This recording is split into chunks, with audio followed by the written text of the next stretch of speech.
Deus. Quero ler um texto da palavra de Deus com os irmãos, que está no Evangelho de João, capítulo 2. Vamos, durante esses domingos, abençoar a sua casa, sua família, sua vida sentimental. Sua casa viverá milagres nesse mês, em nome de Jesus. Sua família viverá os milagres do Senhor para a glória de Deus. Evangelho de João, capítulo 2. Diz assim a palavra de Deus: ao terceiro dia fizeram-se umas bodas em Caná da Galileia, e estava ali a mãe de Jesus. E Jesus também foi convidado para o casamento juntamente com seus discípulos. Faltando vinho, a mãe de Jesus lhe disse: não tem mais vinho. Disse-lhe Jesus: mulher, que tenho contigo, ainda não é chegada a minha hora.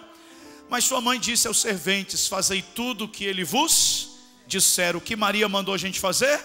Tudo o que ele vos disser. Tudo o que ele vos disser. Estavam ali 6 talhas de pedras para as purificações dos judeus, e cada uma cabiam 2 ou 3 almudes, cerca de 40 litros de água. Disse-lhe Jesus: enchei de água as talhas, e encheram-nas até em cima. Disse-lhes: tirai agora, levai ao mestre-sala, o responsável da festa. E eles o levaram. Tendo o mestre-sala provado a água transformada em vinho, não sabendo de onde que veio, se bem que sabiam os serventes que tinham tirado a água, chamou o mestre-sala, o esposo, e disse: todos costumam pôr primeiro o bom vinho, e quando já beberam fartamente serve o inferior. Tu, porém, guardaste o bom vinho até agora. E com esse milagre Jesus começou a manifestar os seus sinais em Caná da Galileia, manifestou a sua glória, e os seus discípulos creram nele. O Espírito de Deus manifesta a sua glória entre nós, em nome de Jesus. Comece a manifestar a sua glória na sua casa, na sua família. Espírito de Deus, manifesta a tua glória, trazendo cura, restauração, fortalecimento ao teu povo, Pai. Em nome de Jesus, manifesta a tua glória no nosso meio, Pai. E vamos te dar sempre toda a honra, toda a glória e todo o louvor, no nome precioso de Jesus. Amém e amém. Louvado seja Deus. Podem sentar. Os próximos minutos, mantenha não só sua Bíblia aberta, mas seu coração aberto para receber tudo aquilo que o Senhor tem para a sua vida, em nome de Jesus, amém? Esse é um momento tão importante da palavra de Deus. Procure concentrar, deixar os seus ouvidos bem abertos para ouvir a palavra do Senhor, amém? A palavra viva, a palavra transformadora, a palavra que opera milagres, é a palavra viva do nosso Deus. Diga comigo: Espírito Santo. Diga forte: Espírito Santo, fala comigo, revela-me, Senhor, a tua palavra, porque essa revelação é a resposta que eu preciso, é a cura que eu preciso, é a direção que eu preciso, em nome de Jesus. Olha, o único movimento que você deve fazer aqui na hora da palavra é apenas de glorificar a Ele, dizer: eu tomo posse, eu recebo. É interagir com a palavra. Eu não tenho nenhum problema em você, durante a palavra, interagir, glorificando, adorando, dizendo: eu recebo, eu tomo posse, viu? Em direção à palavra, em nome de Jesus, amém, amados? Amém? Eu sei que quanto mais vai chegando lá no fundo, vai ficando mais, às vezes, difícil o pessoal prestar atenção. Então, principalmente quem está sentado do meio para trás, as cortinas se fecham ali para o pessoal já não circular, porque não é nenhuma formalidade assim, é só para de fato todo mundo poder ouvir e prestar bastante atenção na palavra. Quem está aí atrás está me ouvindo bem? Tá. Muito bem, aleluia, glória a Deus. Eu quero declarar que a tua família será muito abençoada em nome de Jesus. Vou repetir, quero declarar que a tua família será muito abençoada em nome de Jesus. E o milagre da transformação vai tocar a tua casa, a tua família. Nada de mais ou menos. Nada de mais ou menos. Diga para o seu irmão: nada de mais ou menos. Ah, como é que está a tua família? Mais ou menos. Ah, como é que está o casamento? Mais para mais do que para menos. Ah, como é que está o financeiro? Mais ou menos. Mas o demônio do mais ou menos vai morrer hoje, em nome de Jesus, na tua vida. Amém? Deus vai levantar esse nível de glória em nome de Jesus na tua casa, na tua vida, na tua família, nas tuas finanças, em todas as áreas. Graça de Deus manifestando aqui em nome de Jesus. O Evangelho de João, ele é um evangelho maravilhoso. Podemos dizer que às vezes a gente fala para o novo convertido até: olha, comece a ler a palavra, comece lendo o Evangelho de João. Mas não é só para novo convertido não. A gente fala isso porque a linguagem do Evangelho de João é muito fácil. Porque quando um livro da Bíblia foi escrito, eles tinham um direcionamento. Cada livro tem um público-alvo. Claro que quando nós lemos carta aos Hebreus, nós de quebra aprendemos com aquilo que o autor de Hebreus, por exemplo, escreveu para os hebreus, né? Para os corintianos da época, ele teve que escrever 2 cartas, porque o corintiano é difícil de entender as coisas, então ele teve que escrever 2 cartas. Então a gente aprende de quebra o que eles ensinaram, né, para os corintianos. A gente recebe e vai aprendendo assim de quebra, né? Agora João não. O Evangelho de João foi uma carta aberta. Ela é escrita para todos, judeus e não judeus. Por isso que tem uma linguagem até mais simples. O Evangelho de João é simples.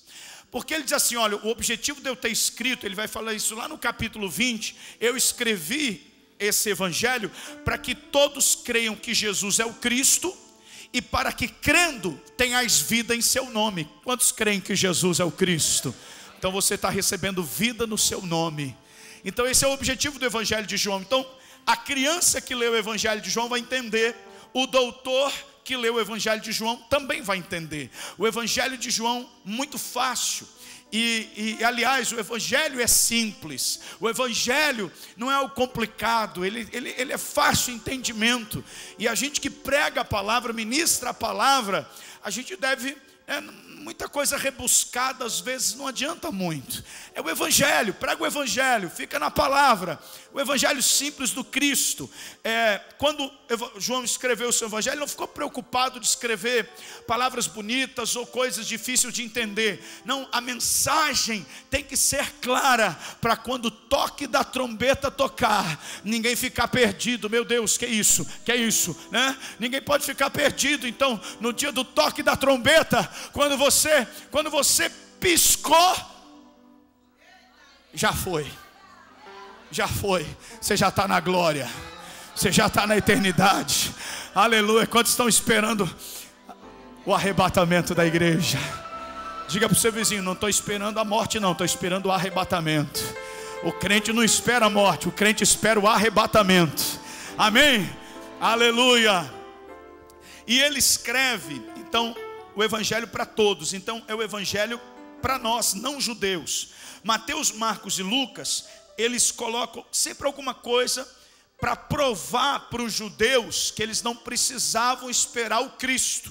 Mateus, por exemplo, escreve direcionado para a comunidade judaica, para mostrar que os judeus não precisam esperar outro, que Jesus é de fato o Rei dos Reis, Ele é o Senhor esperado. Então tem algumas coisas que você só vai achar no Evangelho de Mateus, porque ele é direcionado para os judeus. Você não vai encontrar João se preocupando com nenhuma explicações da lei. Você não vai encontrar, por exemplo, o Sermão do Monte no Evangelho de João, porque aquilo tem muito a ver com a instrução dada ao povo judaico. Nós não fomos criados na lei judaica, então para nós não importa muito. Então o Evangelho de João, ele diz assim: esses foram registrados para que creiais que Jesus é o Cristo. Se você crê que Jesus é o Cristo, Jesus Cristo, olha, Cristo não é o sobrenome de Jesus. O sobrenome de Jesus, o nome dele era Jesus, mas Cristo não é o sobrenome dele. Cristo é uma qualidade. Então o certo seria Jesus o Cristo. Eu creio que Jesus é o Cristo, aquele que devia vir ao mundo, o prometido pelos profetas do Antigo Testamento. Não precisamos esperar outro, ele é o Cristo.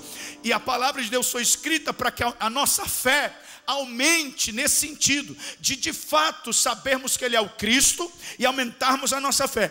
Quanto mais fé aplicada na verdade de que Jesus é o Cristo, mais vida em seu nome, mais vida em seu nome, mais vida em seu nome. Sua vida vai receber mais vida, mais vida, mais vida, mais vida. Por isso todo espírito de morte está tentando aprisionar alguma área da sua vida, está repreendido agora no poder do nome daquele que está acima de todo nome. Em nome de Jesus nós repreendemos todo espírito de morte, todo espírito de enfermidade, todo espírito maligno, em nome de Jesus. Que não, nada que produz vida, tudo aquilo que produz morte seja amarrado, destruído, cancelado, no nome de Jesus. Receba vida, vida abundante, vida abundante, vida e vida em Cristo.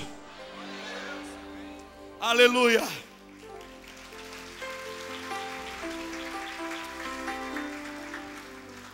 Há uma outra curiosidade no Evangelho de João, é que ele escreve no capítulo 21, dizendo assim: Jesus fez diante dos seus discípulos muitos outros sinais, que não estão escritos nesse livro.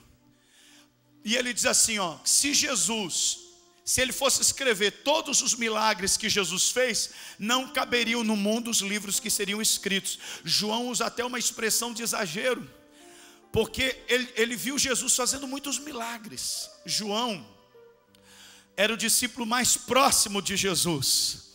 Dos 12 apóstolos, ele foi o que morreu de velho, exilado na ilha de Patmos, onde ele escreveu o Evangelho de João e a revelação do Apocalipse. E ele é o que estava mais perto de Jesus. Dos 12 tinha 3 mais chegados, que era quem? Pedro, Tiago e João. Na casa de Jairo, quem entra? Pedro, Tiago e João. No Monte da Transfiguração, quem é que está lá? O trio parada dura, Pedro, Tiago e João. Agora, dos 3, quem era o mais chegado, que deitava assim no ombro de Jesus? Era o João.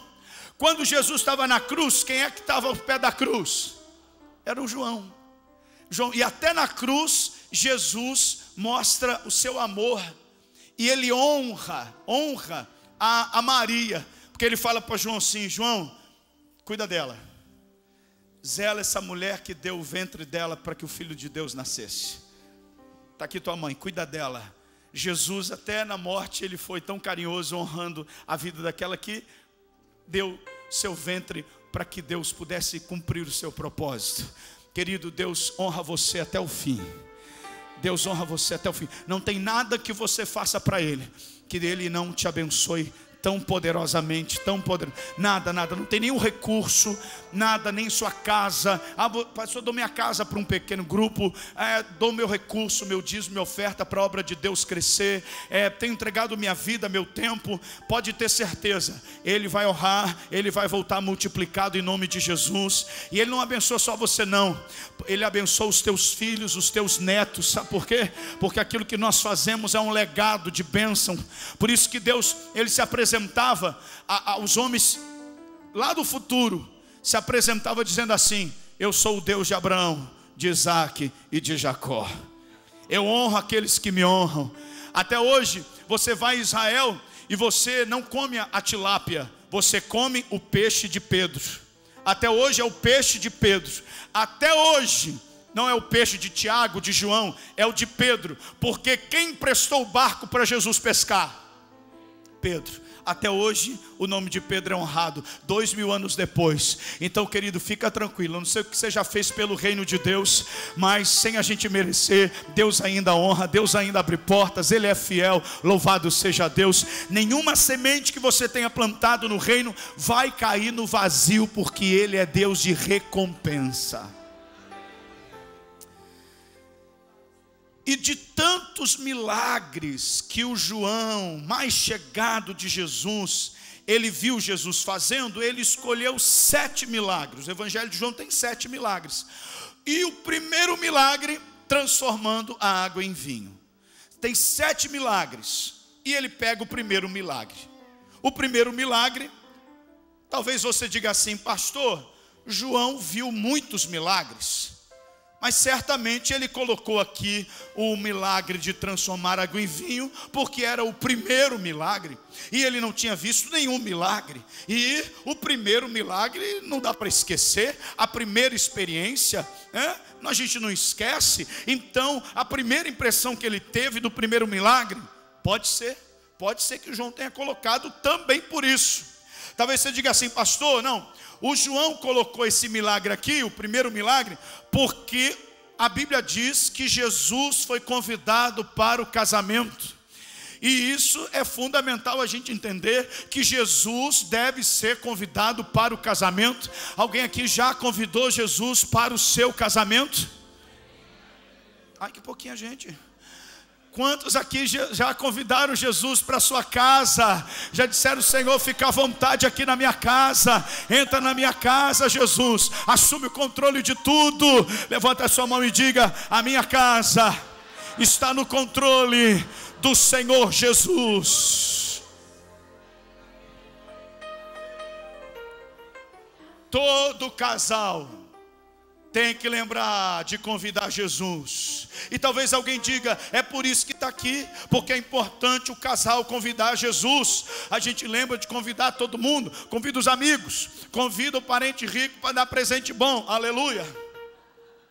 Mas tem que convidar Jesus.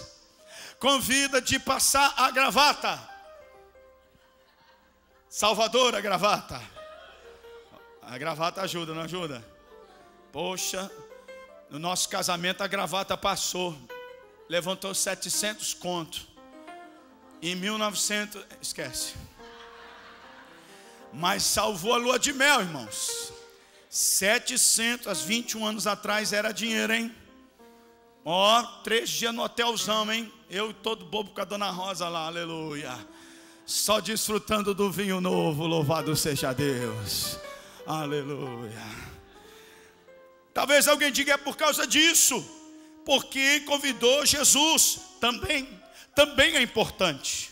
Também nós precisamos colocar Jesus no lugar devido na nossa casa. Jesus deve ser adorado, glorificado. Convidar Jesus lendo a palavra diariamente, meditando na palavra, profetizando na vida dos filhos, da família, liberando uma palavra de bênção para a sua casa todos os dias, procurando um lugar secreto na sua casa para ter intimidade com Deus. Não esqueça de trazer Jesus. Agora, uma das coisas que me chama a atenção é que João, ele vai dizer que cada milagre tem um aspecto messiânico.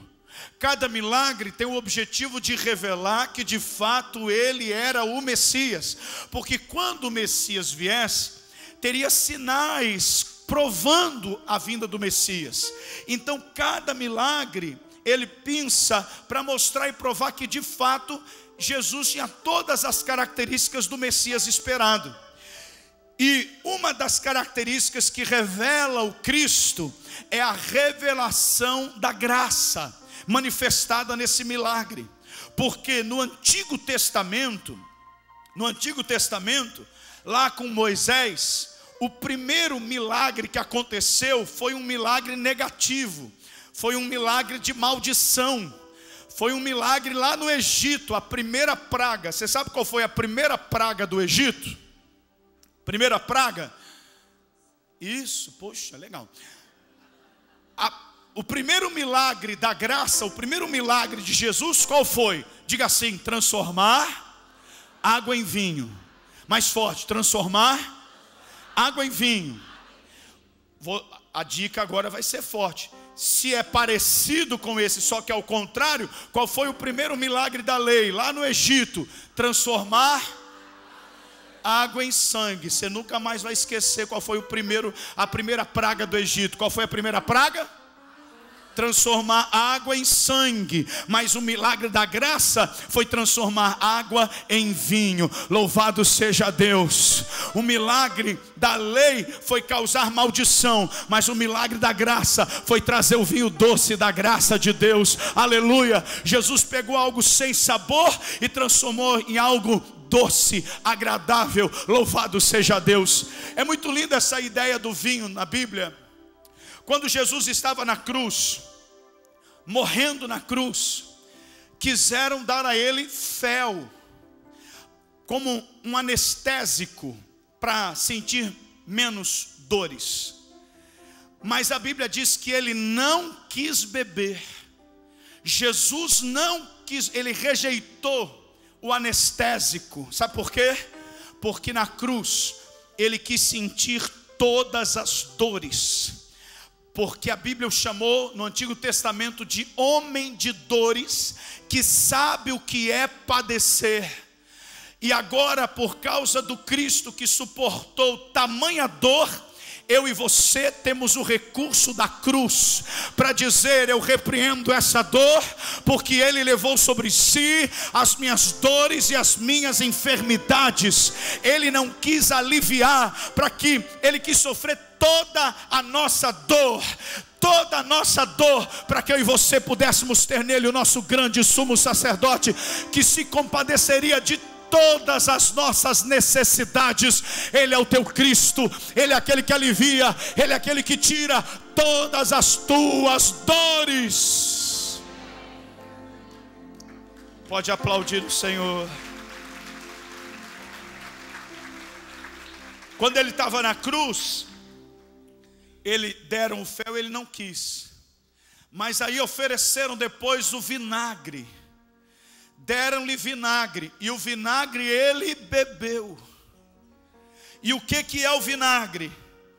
É o vinho azedo. Então Jesus bebeu o vinho azedo, para que 2000 anos depois, num culto em Balneário Camboriú, você pudesse beber do vinho doce, da ceia do Cristo. Quando você bebe esse suco docinho da ceia, é para você lembrar: se eu posso beber o vinho doce, é porque ele bebeu o vinho amargo, é porque ele bebeu o vinagre, para que eu e você pudéssemos viver o vinho doce do milagre, pudéssemos receber o vinho doce da vida abundante, o vinho doce da cura, da glória de Deus, da intimidade com Deus. Quantos aqui podem glorificar ao Senhor por saber que na ceia, nesse momento, você vai compartilhar e receber do vinho doce da graça de Deus, que cura, que restaura, que abençoa, que fortalece. Talvez alguém diga: pastor, lá em casa está precisando desse vinho, porque aguou o negócio, está aguado, o relacionamento está aguado. Talvez alguns vão dizer assim: pastor, lá em casa não aguou, lá em casa azedou. Pastor, lá em casa, mulher, vinagre. Homem, vinagre. E aí quando o marido virou vinagre, a mulher vira vinagre, os meninos viram tudo vinagrinho. E aí é a família vinagrete. Oh meu Deus. Mas Jesus é o transformador, para colocar vinho novo na tua casa, vinho doce, presença graciosa em nome de... Você tem que tomar posse disso. Quem tem Jesus como seu Senhor? Você crê que Ele é o Salvador? Você crê que Ele está na tua casa? Ele entrou.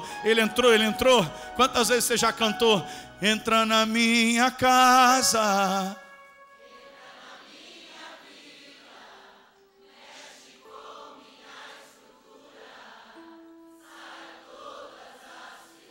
quantas vezes a gente cantou essa música, hein? Todo mundo cantou: entra na minha, até a Anitta cantou, até o Michel Teló cantou, todo mundo cantou. Agora, uma coisa é cantar, outra coisa é tomar posse. Alguém está tomando posse dessa verdade? Querido, toma posse em nome de Jesus e começa a viver esse vinho doce da graça de Deus na sua casa. Ei, dá para você ser mais doce e menos azedo? Dá. Pergunta para alguém que não é teu parente, que eu não quero causar problemas, principalmente num culto de ceia. Diga para alguém que não é teu parente: ei, você está azedo ou está doce? Você é um marido azedo ou um marido doce? Pastor, eu estava azedo. Então essa semana você vai ficar doce. Essa semana você vai lavar a louça. Essa semana você vai voltar do trabalho. Você vai passar na floricultura, comprar um buquê de rosas. Essa semana você vai passar na Vivara, comprar umas... Olha, virou Pentecoste aqui agora. Essa semana você vai passar na Victoria's Secret e comprar uma camisola bem especial. Essa semana, pastor, tá caro esse negócio aí de doce. Tá caro, hein? Não, se não dá para comprar o buquê todo, compra uma rosa. Se não der para comprar a caixa do bombom, compra um bombom. Se não dá para ser da Vivara, compra uma réplica.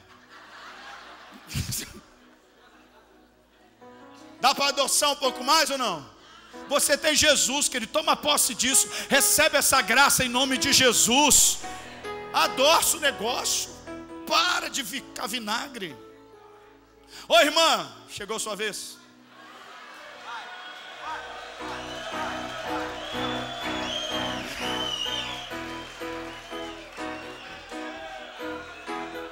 Eu vou falar, que eu vou embora só com a rosa mesmo ali, ó.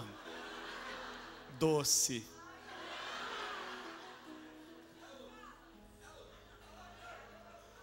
Irmãos, tem mulher vinagre demais. Vinagre demais. Não dá folga. Fala 24 horas sem parar. Sangue de Jesus tem poder. Tá certo que tem que comunicar, mas tem irmã que exagera. Ganha da Fátima Bernardes, ganha de William Bonner, tudo junto. Em nome de Jesus. Não seja tão vinagre, querida. Seja mais gentil. O maridão chegou do trabalho à noite, você também chegou, alivia o fardo. Ajuda. Não seja vinagre. Não vai jogando tudo já que não deu certo no dia. Conta primeiras bênçãos. Dá meia hora de descanso para o príncipe. Pastor, o meu já está um cavalinho. Ele vai adoçar. Amém ou não amém? Adoça. Filho, você que mora com seu pai e sua mãe, adoça.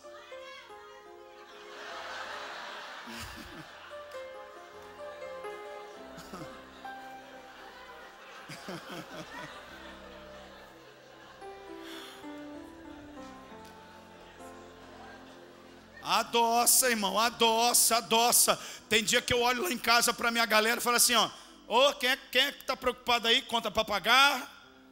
Como é que é esse negócio aí? Qual é a dívida que está incomodando vocês? Qual é a prestação que está incomodando? Hein? Vai cortar a luz, vocês estão preocupadas? Acorda com uma tromba. Adolescência. Aleluia. Fase boa. Maravilhosa. Melhor fase da vida. A melhor coisa da adolescência é que ela passa. Aleluia. Ela passa. Dá para adoçar, vamos adoçar. Vamos adoçar. Dá para ser mais fácil. Dá para tornar o fardo mais leve.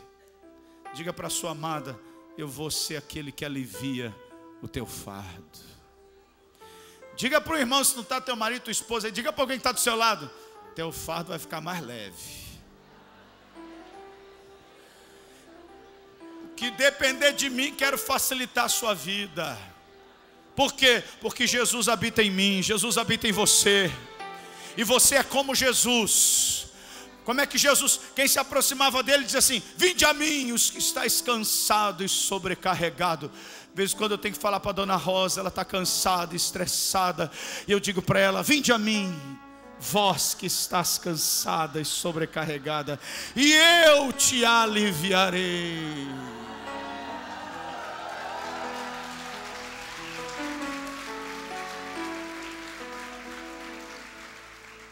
Pastor, eu tenho um texto para o meu marido. Fala, irmã. O diabo é como leão e fica ao derredor. Fica de pé aí, em nome de Jesus.